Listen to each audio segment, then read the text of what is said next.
Hi, my name is Sage, and today I'm going to be presenting my persuasive speech about animal testing. Today I have my mom, brother, and Alex watching me. Say hi. Hello Hi. there. And I'll get started. Imagine a dog in a cage so small it couldn't take a single step, much less turn around. Now imagine another animal, a mouse, getting put into dangerous procedures with no anesthesia and no rights to protect it. Now, this happens every day. These animals, birds, mice, rats, are used to be experimented on, yet most of them have almost no legal protection in the US. I believe that animal testing is unethical and needs to be outlawed, if not completely banned. To start with, animals used in research are not adequately protected by the law. Claire Hamlet, a journalist who's been covering animal rights for years, writes, "The AWA, Animal Welfare Act, covers warm-blooded animals used in research, exhibitions, breeding for sale, and in transport, though there are many exceptions. Rats, mice, and birds bred for use in research, horses not used in research, farmed animals, amphibians, reptiles, fish, and invertebrates. While the AWA technically covers birds, birds are not actually protected under the law. The Animal Welfare Act excludes rats, mice, and birds bred for research, even though they take up over 90% of all animals used in labs. According to the National Institute of Health, the AWA only sets minimum standards and still allows painful procedures if they are scientifically justified. But we don't know what's scientifically justified or not. The Public Health Service policy protects more species, but only for federally funded research facilities. And if these facilities are doing illegal things, they're not going to have any legal consequence except for their cuts in funding. And none of these laws restrict how many animals can be used or harmful and painful procedures.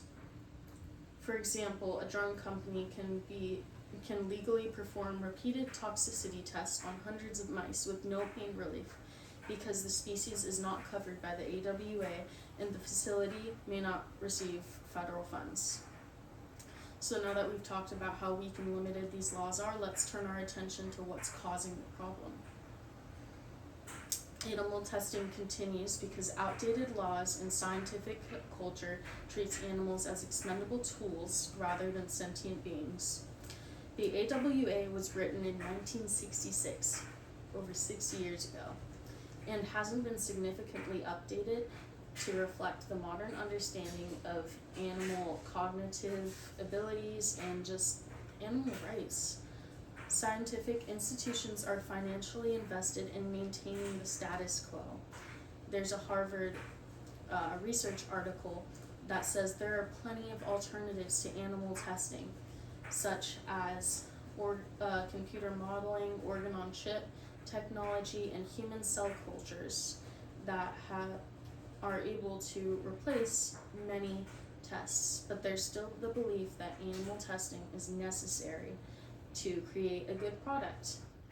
For example, in 2022, a single pharmaceutical company for Botox used over 500,000 mice, animals completely unprotected by the AWA because the law still permits it and because alternative methods are not yet required.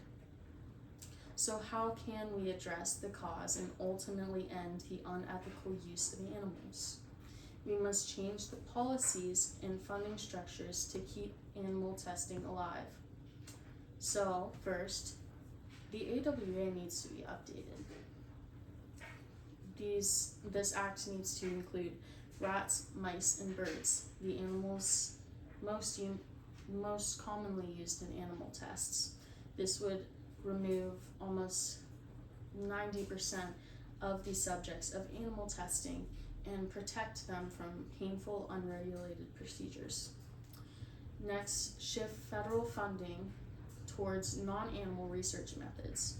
One of the reasons that animal testing is still so prevalent is that these modern technologies are not encouraged by the federal government. The federal government is still giving funds to research labs that use animal testing instead of encouraging alternatives. When money supports alternative methods, scientists will use them. And lastly is to ban painful procedures when alternatives exist. It's one thing to, have some testing on animals, but it's another when these procedures often end in death and when they're often avoidable. If a human cell model or computer simulation can achieve the same results, laboratories should be legally required to use it. And lastly, require transparency from these animal testing labs. So many of these animal testing labs can just cover everything up. The public doesn't know about what happens to these animals. And having more pressure from the public and just, having all of their practices known would require these laboratories to practice more humane methods. For example, the European Union has already banned cosmetic animal testing and is moving towards eliminating animal testing for chemicals. By adopting similar policies, the US could dramatically accelerate the transition away from animal use. So animal testing is unethical, and the United States and the rest of the world must move towards outlawing it entirely. Laws that are meant to protect animal testing are not good enough, are outdated, and don't cover what they need to cover. Scientific culture, scientific habits, and funding are not moving into the future. It's just a standstill of animal abuse. And by strengthening these laws, shifting the funding, mandating alternatives, we could help so much. So what can we do? I encourage you to write to your congressional representatives demanding that Animal Welfare Act be modernized to include rats, mice, and birds. Additionally, when you're in the store, this is the easiest thing ever. You can make sure that you're buying cruelty-free products. Here's my shampoo bottle. I got it from CVS. First I looked, no parabens or sulfates. It's not going to mess up my hair. And right under that, certified cruelty-free. Almost, basically, if a product is cruelty-free, they're going to market that. So if you don't see a cruelty-free sign on whatever product you're getting, it probably isn't cruelty-free.